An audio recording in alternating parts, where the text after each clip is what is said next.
Hey stamping friends, Melissa Kerman here with Melissa's Crafting Treehouse. I am here today with the card kit tutorials for the free card kits that people earned for purchases in February, and they're in front of you. So if you're not familiar with my card kit program, just the basics of it are when you purchase product from my online store, using the current hostess code, you get free kits. When you spend $20, you get one kit, $35 you get two, and when you spend $50 in product, you get 3 kits. So if you spent $50, you got all 3 of these kits that you see here in front of you. And what you get are all the consumables, the pre-cut cardstock, punched and die-cut pieces, embellishments, ribbon, etc., and written instructions. I put together a PDF with dimensions and all the details and step-by-step instructions, plus a video like the one you're seeing today. So I can't do any of the stamping for you. That's against Stampin' Up! Policy. So you do have to use the stamps that you have on hand. For this project here, I'm using one of the Sale-a-bration sets, this So Very Much. So only a limited time availability for that one. At the end of the month, that promotion goes away. And let's see what else. So we're going to start with this card right here. But before I do that, I did want to say that at the end of this video, I'm going to show you a little sneak of the March kit projects. And so you'll want to stay tuned throughout the video so you can see that. So let's go ahead and get started. For this first card, we're going to go ahead and do the technique first. And I'm going to leave that card off to the side so you guys can see it as I do this. Grab a piece of paper. Alrighty. So what we're going to do here is we're going to start with a big acrylic block. This is the biggest block that we have, and I'm not sure what the size is. Let's see. It's an F. F? Yes, F. And I'm going to take my ink pads and starting with, let's see, my 2 light colors. Look, I have 2 Wisteria Wonder out here. I am missing one of my colors. All right. Dang, where is that? So for this first card, we're going to start with the focal piece. And the first step is we're going to take our F block, our acrylic block, and we're going to ink up about half of it with Pool Party ink, which is a very pale blue. And then we're going to ink up the other half with Wisteria Wonder, which is a pale purple. And the amount of ink that you put on your block is going to affect the end result. And so that's something to keep in mind as you're doing it. So these are the light colors. If I wanted my end product to be really pale, like this one, I could just stop here and do the rest of the steps, but I want to have some more brilliant colors. So I'm going to take some of my Elegant Eggplant and put it along the edge, and I'm kind of using the point so they don't end up with a straight line. What I'm trying to do is get it so that the center is lighter and the outside edges are darker.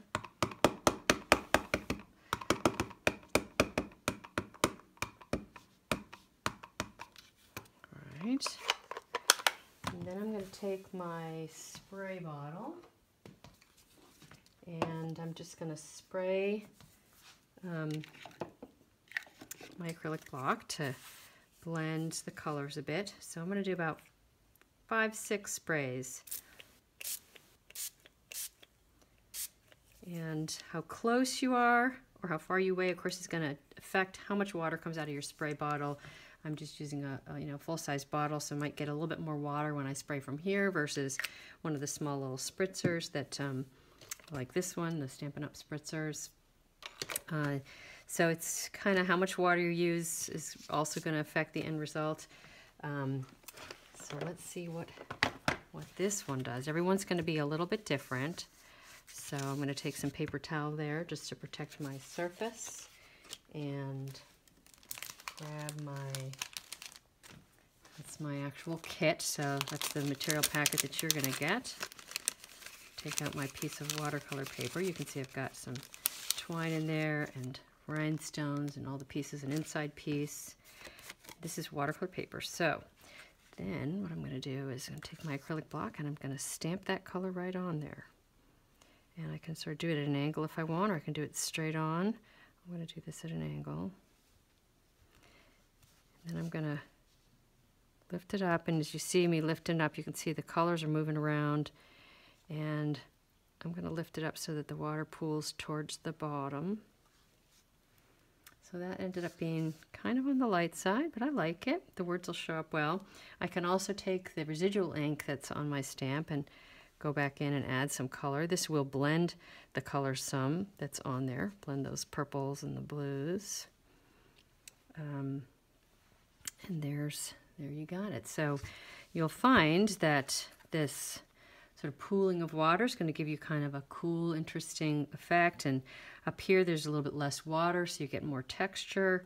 The more water you use, of course, the more blended you're going to get, the more watery it looks. And everyone's going to turn out different. So that's part of what makes it really fun.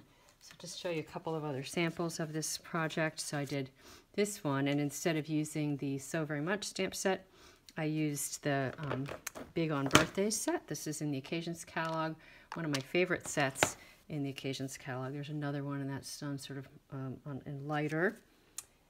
So those are a couple of different alternatives. There's a close-up of the thank you. So I'm going to go ahead, I need to set this aside to dry and do the other steps. And I just so happen to have one that's dry and done, so I'm going to use that to do my stamping. On this focal piece, I like to use my Stamp-a-Majig just because that thank you is so big that I want to make sure I'm going to actually get the whole image on there. So I'm going to use a tiny little piece of snail on my paper just to hold it down so that it doesn't move as I position my word. And grab my little other piece, guide, whatever you want to call it. And I'm going to place the thank you where I want it. Then I'm going to remove this guy. And I'm going to stamp my image with my basic black archival ink. When I have a big stamp like this, I like to turn the stamp face up instead of the other way around. That way I can tell that I'm actually getting the ink all over. And I think I just moved that a little. Oh no. Okay, set it up again. Let's try that one more time.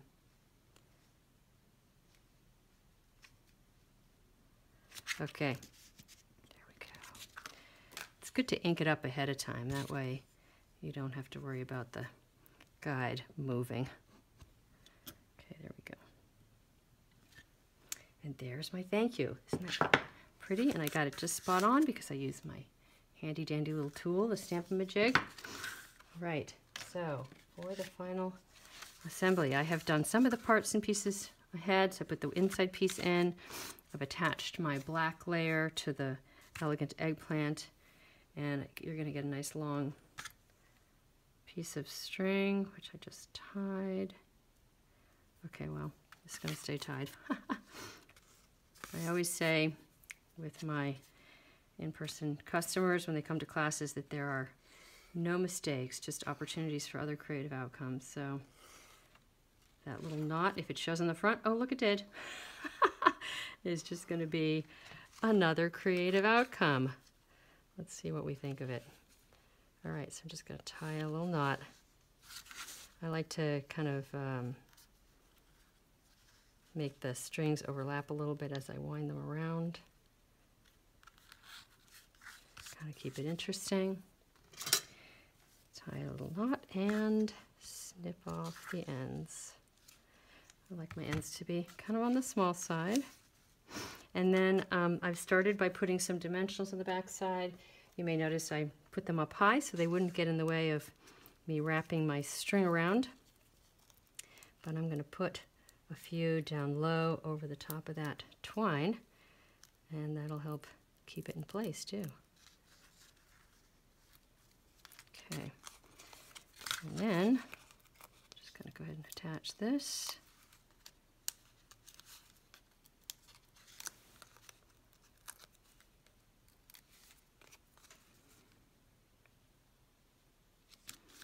And attach my focal piece. You get the idea. And then I'll just take my rhinestones, and when you get the rhinestones, you get some that are attached in sort of a string, if you will. So I like to use these for this type of embellishment because I can pick all 3 of them up with my paper piercing tool and just place them right down where I want them. And then I don't have to worry so much about getting them lined up or getting them exactly close together. So it's super easy. All right, pretend it's attached, and we're done. Yay. So here's the card kit and the card we'll be making next. And this is really just a lot of stamping. Super fun. I love this stamp set. This is the High Tide stamp set from the Occasions catalog. And we're using a good fraction of the stamps in this set. We're going to start with our Smoky Slate ink. And we're going to use one of the first 2 images, one of the images for the lighthouse. There's actually 2 images that one are stamped on top of the other. So we're going to start with the first one and kind of gauging my spacing a little bit. There we go. And then next I'm going to come in with my overlay, which kind of gives the lighthouse more interest, and we're going to do that with Night of Navy. I am going to use my Stamp-A-Majig again. I found when I did this a number of times that I just got a better result when I used my Stamp-A-Majig, just a little bit easier to get the positioning just right. So I'm going to ink my stamp up with the navy, making sure that I'm using the right side. Don't want to stamp the same image twice. Alrighty, and then just right over the top. Should be spot on, which it looks like it is. I love my Stamp-A-Majig. Alright, next I'm going to come in with my crumb cake and with the sand or ground. And I'm going to stamp it so that that little notch fits right around the lighthouse. It's very convenient. There we go. And we're also going to use the other sand or ground image in the stamp set. And I'm going to grab it. So it's that little tiny image. And this just kind of becomes the filler. So I can kind of fill in the ground, doing it multiple times.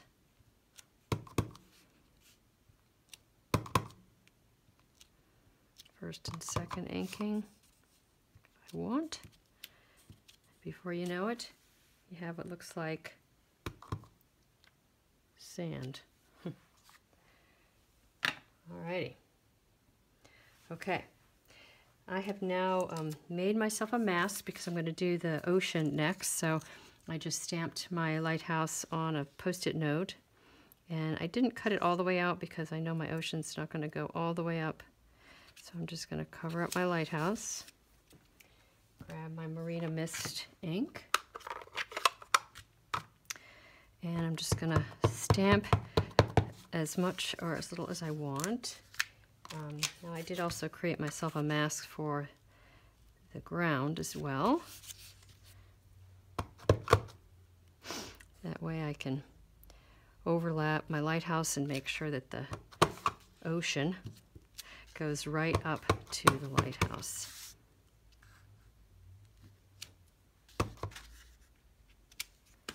There we go. Pretty nifty, huh? I love masking. It's like a magic trick. All right, what's next? I'm going to come in with my word, which is also in the Marina Mist ink, and I'm going to use one of the other words from the stamp set. This one says, you have the most amazing ability to take an ordinary moment and make it shine. It kind of fits in the space a little bit more tightly. A little bit too tight, but it's okay. So guess I wasn't really thinking about that when I did the lighthouse. I was thinking about that spacing. Anyway, it's all good. It's all good. So now we're going to take our birds, and they're going to kind of fill up the sky and kind of make it all fit together. I love these birds. They look so natural. And one last image to stamp. I'm going to take my Pear Pizzazz ink and just stamp some grass here and abouts.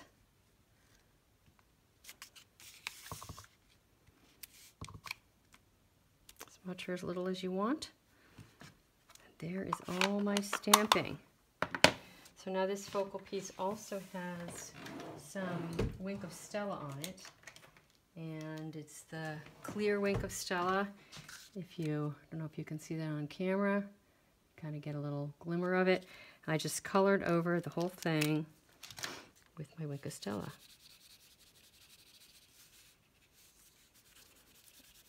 And the Wink of Stella comes in the gold as well, but the clear is the most versatile. And then the last thing I did on here is I came in with a couple of my rhinestone, actually they're not rhinestones, these are the metallic enamel shapes. You could do it with rhinestones, that would work as well. So these come in a combination of silver and gold. I'm using the smaller of the circles.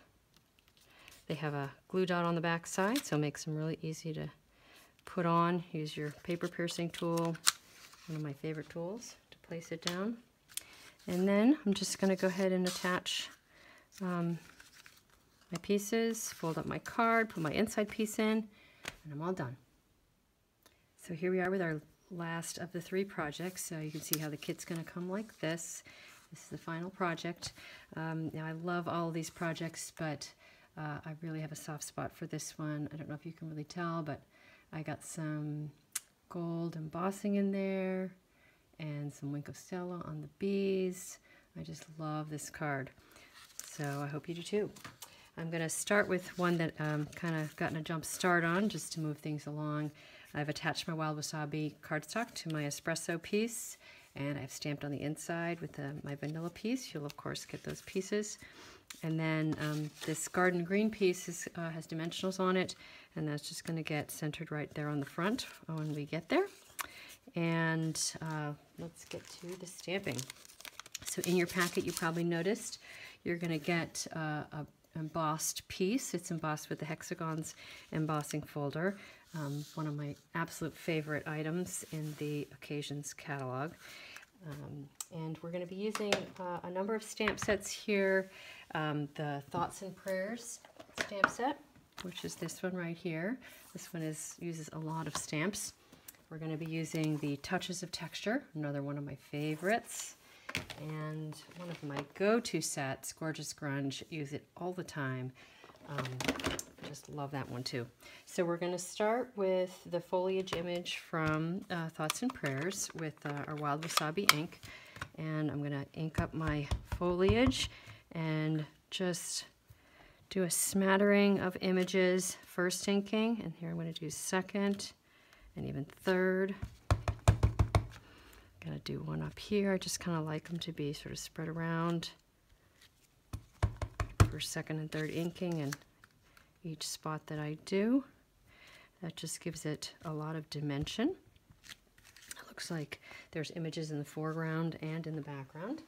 All right, next I'm going to take my crumb cake ink with an image from the Touches of Texture, and it's just got this, like, I don't know, it's really just a bunch of detailed specks.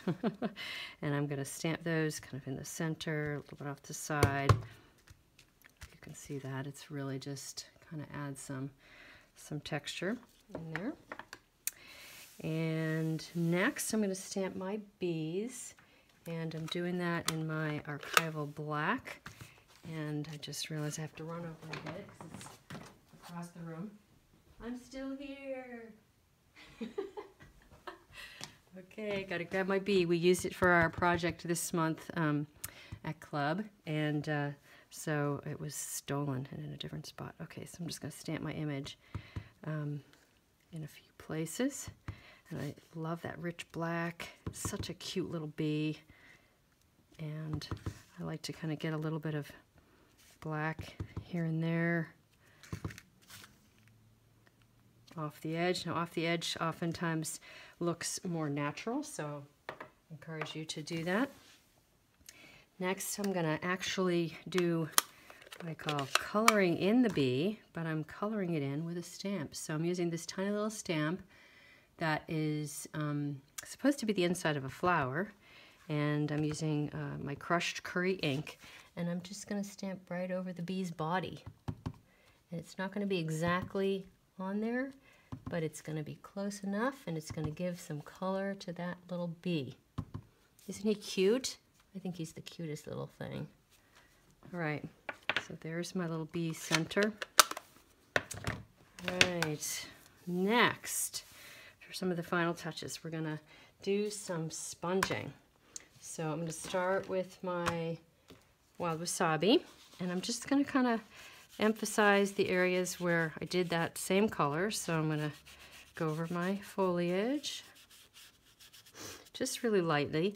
Now one of the things I do like to do is do a little bit heavier color on the edges. Kind of frames it and gives it some variation. And then I'm going to come in with my crumb cake and kind of just do it a little bit here and there and everywhere. Sort of soften those little specks. And then I'm going to come in with my early espresso ink. And now this is a really strong color, but I'm really trying to tie my focal piece into the card body and once again give myself some variation color. So I'm going to be really, what's the right word? Judicious. I'm not going to use a lot of this color in here, and just the tiniest little bit on the edge, just so that it doesn't overwhelm things too much. All right, some highs and lows. Now, that would be just lovely, just as it is. But the element that I added, I think I mentioned, was the heat embossing with the gold. So I'm using this image from the Gorgeous Grunge stamp set, and I am just going to heat emboss that, patting it with my embossing buddy so that the embossing powder doesn't stick where it doesn't belong. Although in this case, if it's stuck, it'd be just a little speck. Kind of add to the mix, so sometimes it's more or less important to use that embossing buddy. Anyway, so I'm going to come in here with my specks, and the thing about Versamark is it's a clear ink, so you can't really tell too well where you're putting it, but you just kind of do your best. Just kind of put a little bit here, a little bit there, and then I'm going to go ahead and put this in my embossing powder. You guys probably figured out embossing is like one of my all-time favorite things to do. Can't seem to get enough of it. Okay, here we go. Tapping it off. Looks like I got a lot on there. Wow, how did that happen? Alrighty, we're gonna wipe some of it off. It's hard to tell where it is and where it isn't. Maybe I needed to use my embossing buddy more. Alright, well, so the next thing I would do, which I'm not going to do on camera because I am trying to kind of move through this quickly, is I would just heat with my heat tool. So pretend. Okay, there we go. Anyway, you see that there is, you see my final result. I will finish that later. Here's an example of one that I did. So in addition to stamping the specks, I also took my Versamark pad and I just gently kind of rubbed it against the corner. Do you see that spot right there? So I get some gold along the edge. I did a little bit more here. Where else do I have it? I have a bunch along the bottom. It's really just very subtle, but it kind of frames the whole thing. And I think the light's catching it right there. Anyway, I think it's super pretty. So that's another thing you might want to do is just rub the Versamark along the edge, and then you get those nice elements of gold. So the last thing we'll do is just attach this piece. Well, that's not really the last thing, but close. And I'm going to attach my focal piece so that it is right, so it's has the same edge on all three sides, top and the two on the left and right sides. And then the last element is this little strip. I have taken my gold foil paper, another one of my favorite products, you probably all know that, and I've put it through the hexagons embossing folder, in the hexagons embossing folder through the Big Shot, and I debossed, and then I cut a strip. So I cut a big piece and then cut down this tiny strip, and I'm going to go ahead and attach it to the bottom. And I just realized one thing that I should have told you is to attach this before, because it's a little bit longer. I did that on purpose because I was afraid that when I dry embossed it, that it would shrink up a little bit. Okay, let's see if I'm doing this. Removing it a little bit. Ah, oh jeez. Hate this. Okay. I just want to do this right. Gosh darn it. I want to show you. Alrighty. So I'm going to take my little mix of fine tip. This is fine tip glue, but I mixed it half and half with the white glue and the fine tip glue. It tends to be a little bit less liquidy and a little bit more tacky by doing this. So, and this is sticky on the back, so I'm going to hold it up. But what I like to do is apply my glue directly to the paper and just do a line. Now, if I put the glue on that tiny little strip of foil, then I'd have to be picking it up, and it's a real pain in the butt. So, don't be attaching your dimensionals and taking the backs off like I did. You want to put them on afterwards. So now I'm going to attach that down, and then you see I got a little extra on there. So I'm going to take my paper snips and just snip it off. Okay, so you're going to want to do that first before you attach it. All right, now I can attach it, and all will be well in the world, and I will feel good. Okay, so there we go. And there's our final project. So pretty, right? I love this. Okay, so all done with project number 3. Before I wrap up, I wanted to give you a quick little sneak peek of the 3 projects for March. And I'm doing that on purpose because on, let's see, on at least one of them uses the Make a Medallion stamp set, which is a Sale-a-bration set, which goes away the end of March. So if you placed an order or are placing an order in March and you want to be able to make this project as is, you will want to get that Make a Medallion set before the month is out. Just love this card. We're making this card in my club this month. Tonight is actually the last event. This is the second one we're making. This stamp set for this is in the Occasions catalog. It's called Cake Crazy. And last but not least, of course, you guys know I love this hexagons embossing folder, so we're doing something with that on this final project. And this ribbon is also a Sale-a-bration item, but of course it would come in your packet if you get the kit. Here's another variation. See, I'm using the bee. Cutest thing ever, right? So I hope you enjoyed the projects today. If you liked this video and the projects, please give me a thumbs up on the video and subscribe to my YouTube channel. Share this video with others you think might enjoy it. And thanks so much for joining me today. Happy stamping. Bye.